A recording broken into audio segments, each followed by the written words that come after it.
Assalamualaikum warahmatullahi wabarakatuh. Alhamdulillah, wassalatu wassalamu ala rasulillah, amma ba'd. Sobat muslim, kembali lagi di channel Uhwatuna TV.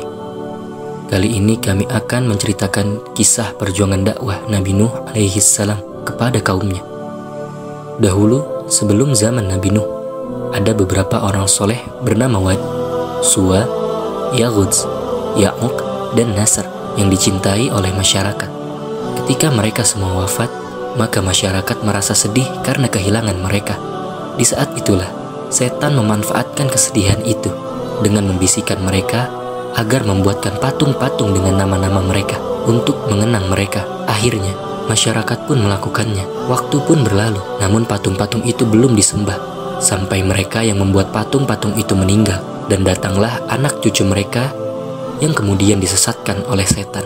Setan menjadikan mereka menganggap bahwa patung-patung itu adalah sesembahan mereka. Mereka pun menyembah patung-patung itu, dan mulai saat itu tersebarlah kesyirikan di tengah-tengah mereka. Maka Allah Subhanahu wa Ta'ala mengangkat seorang laki-laki di kalangan mereka sebagai nabi dan rasulnya, yaitu Nuh alaihi salam.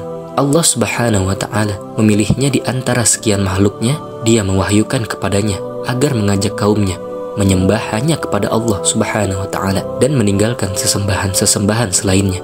Mulailah Nabi Nuh alaihi salam berdakwah. Ia berkata kepada mereka, "Wahai kaumku, sembahlah Allah.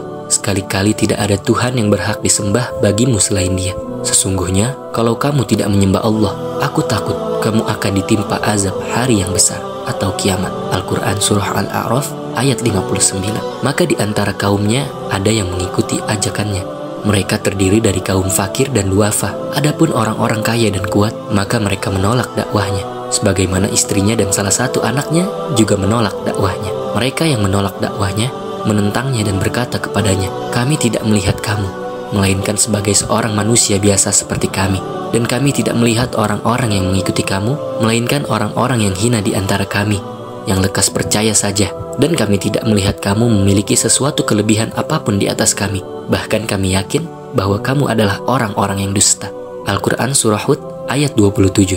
Nabi Nuh alaihi salam tidak berputus asa terhadap sikap kaumnya yang menolak dakwahnya. Ia terus mengajak mereka di malam dan siang hari, menasihati mereka secara rahasia dan terang-terangan, menjelaskan kepada mereka dengan lembut hakikat dakwah yang dibawanya. Tetapi mereka tetap saja kafir kepadanya, tetap sombong dan melampaui batas, dan terus membantah Nabi Nuh alaihi salam. Keadaan itu berlangsung dalam waktu yang cukup lama. Mereka juga menyakitinya, menghinanya, dan memerangi dakwahnya. Pernah suatu ketika, sebagian orang-orang kaya mendatangi Nabi Nuh alaihi salam dan meminta kepadanya untuk mengusir orang-orang fakir yang beriman kepadanya, agar orang-orang kaya ridho dan mau duduk bersamanya sehingga bisa beriman kepadanya. Namun Nabi Nuh alaihi salam menjawab, "Wahai kaumku, aku tidak meminta harta benda kepada kamu sebagai upah bagi seruanku. Upahku hanyalah dari Allah, dan aku sekali-kali tidak akan mengusir orang-orang yang telah beriman. Sesungguhnya mereka akan bertemu dengan Tuhannya. Akan tetapi aku memandangmu sebagai suatu kaum yang tidak mengetahui." Dan Nuh berkata, "Wahai kaumku, siapakah yang akan menolongku dari azab Allah jika aku mengusir mereka? Maka tidakkah kamu mengambil pelajaran?" Al-Quran Surah Hud ayat 29-30. Maka kaumnya pun marah dan menuduhnya telah sesat. Dan mereka berkata, "Sesungguhnya kami melihatmu berada dalam kesesatan yang nyata." Al-Quran Surah Al-A'raf ayat 60. Nuh balik menjawab, "Wahai kaumku, tidak ada padaku kesesatan sedikit pun, tetapi aku adalah utusan dari Tuhan semesta alam. Aku sampaikan kepadamu amanah-amanah Tuhanku. Aku memberi nasihat kepadamu, dan aku mengetahui dari Allah apa yang tidak kamu ketahui." Al-Quran Surah Al-A'raf ayat 61-62. Nabi Nuh alaihi salam tetap bersabar mendakwahi kaumnya. Hari demi hari dilaluinya, bulan demi bulan dilaluinya, dan tahun demi tahun dilaluinya. Tetapi yang mau mengikuti seruannya hanya beberapa orang saja. Bahkan ketika Nuh mendatangi sebagian mereka, mengajak mereka agar menyembah Allah dan beriman kepadanya, mereka taruh anak jarinya ke telinga mereka agar tidak mendengar kata-kata Nabi Nuh alaihi salam. Dan ketika Nabi Nuh pergi kepada yang lain sambil menyebutkan kepada mereka nikmat-nikmat Allah yang diberikan kepada mereka, serta menceritakan tentang penghisaban pada hari kiamat, mereka taruh baju mereka di wajah mereka agar tidak melihat beliau. Dan hal ini berlangsung terus hingga akhirnya orang-orang kafir berkata kepada Nabi Nuh alaihi salam, "Wahai Nuh, sesungguhnya kamu telah berbantah dengan kami, dan kami telah memperpanjang bantahanmu terhadap kami. Maka datangkanlah kepada kami azab yang kamu ancamkan kepada kami, jika kamu termasuk orang-orang yang benar. Al-Quran Surah Hud ayat 32. Nabi Nuh lantas menjawab, hanyalah Allah yang akan mendatangkan azab itu kepadamu jika Dia menghendaki. Dan kamu sekali-kali tidak dapat melepaskan diri, dan tidaklah bermanfaat kepadamu nasihatku jika aku hendak memberi nasihat kepada kamu. Sekiranya Allah hendak menyesatkan kamu, Dia adalah Tuhanmu, dan kepadanya lah kamu dikembalikan. Al-Quran Surah Hud ayat 33-34. Maka Nabi Nuh pun bersedih karena kaumnya tidak mau memenuhi ajakannya, bahkan sampai meminta agar disegerakan azab untuk mereka. Meskipun begitu, Nabi Nuh alaihi salam tidak berputus asa. Dia tetap berharap kiranya ada di antara mereka yang mau beriman. Hari demi hari berganti, bulan demi bulan berganti, dan tahun pun berganti dengan tahun berikutnya. Tetapi ajakan Nabi Nuh tidak membawa hasil. Beliau berdakwah kepada kaumnya dalam waktu yang cukup lama, yaitu 950 tahun. Sebagaimana yang difirmankan Allah, dan sesungguhnya kami telah mengutus Nuh kepada kaumnya, maka ia tinggal di antara mereka 1000 tahun kurang 50 tahun. Al-Quran Surah Al-Ankabut ayat 14. Namun sedikit sekali yang mau beriman kepadanya, hingga akhirnya beliau mengadu kepada Allah seperti yang disebutkan dalam surah Nuh, ya Tuhanku, sesungguhnya aku telah menyeru kaumku malam dan siang, maka seruanku itu hanyalah menambah mereka lari. Dan sesungguhnya setiap kali aku menyeru mereka agar engkau mengampuni mereka, mereka memasukkan anak jari mereka ke dalam telinganya dan menutupi bajunya, dan mereka tetap di atas sikapnya dan menyombongkan diri dengan sangat. Kemudian sesungguhnya aku seru mereka dengan terang-terangan dan dengan diam-diam, maka aku katakan kepada mereka, mohonlah ampun kepada Tuhanmu, sesungguhnya Dia adalah Maha Pengampun. Niscaya Dia akan mengirimkan hujan kepadamu dengan lebat dan membahayakan harta dan anak-anakmu, dan mengadakan untukmu kebun-kebun dan mengadakan untukmu sungai-sungai. Al-Quran Surah Nuh ayat 5-12. Nabi Nuh berkata, ya Tuhanku, janganlah engkau biarkan seorang pun di antara orang-orang kafir itu tinggal di atas bumi. Sesungguhnya jika engkau biarkan mereka tinggal, niscaya mereka akan menyesatkan hamba-hambamu, dan mereka tidak akan melahirkan selain anak yang berbuat maksiat lagi sangat kafir. Al-Quran Surah Nuh ayat 26-27. Maka Allah Subhanahu wa Ta'ala memerintahkan kepada Nabi Nuh untuk membuat kapal atau bahtera dan mengajarkan kepadanya bagaimana membuatnya dengan baik.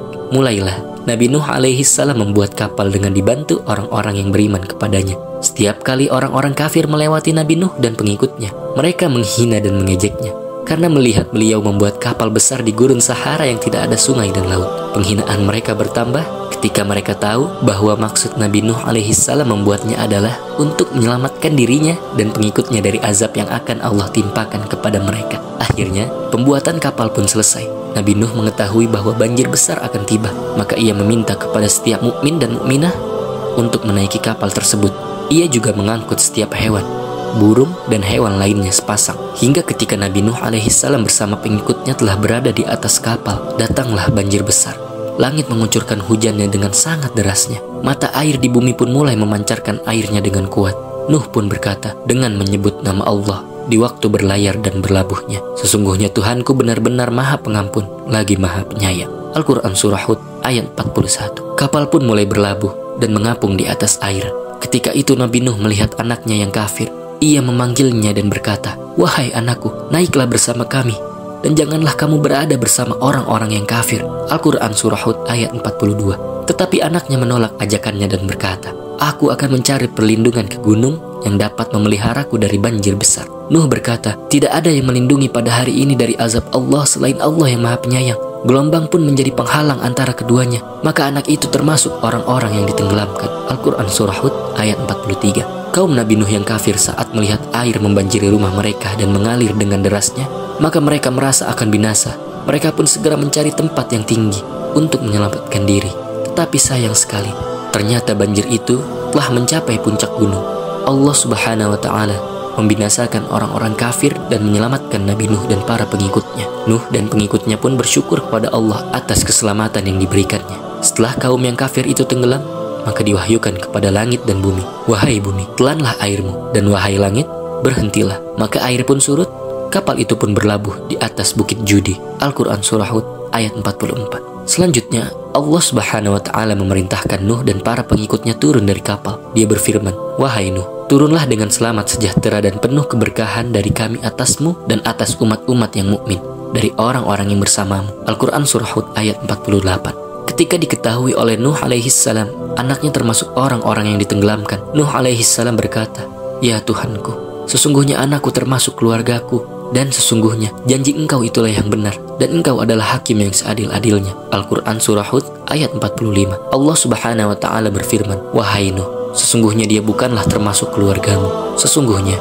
perbuatannya tidak baik. Sebab itu janganlah kamu mohon kepadaku sesuatu yang kamu tidak mengetahuinya. Sesungguhnya aku memperingatkan kepadamu agar kamu jangan termasuk orang-orang yang tidak berpengetahuan." Al-Quran Surah Hud ayat 46. Nabi Nuh pun berkata, "Ya Tuhanku, sesungguhnya aku berlindung kepada Engkau dari memohon kepada Engkau sesuatu yang aku tidak mengetahuinya. Dan sekiranya Engkau tidak memberikan ampunan kepadaku serta menaruh belas kasihan kepadaku, niscaya aku akan termasuk orang-orang yang merugi." Al-Quran Surah Hud ayat 47. Setelah Nabi Nuh dan para pengikutnya turun dan melepaskan hewan-hewan yang diangkutnya, maka mulailah beliau dan para pengikutnya menjalani hidup yang baru. Beliau berdakwah kepada kaum mukmin dan mengajarkan kepada mereka hukum-hukum agama. Beliau banyak melakukan zikrullah, sholat, dan berpuasa hingga beliau wafat dan menghadap Allah Azza wa Jalla. Wallahu a'lam bishawab.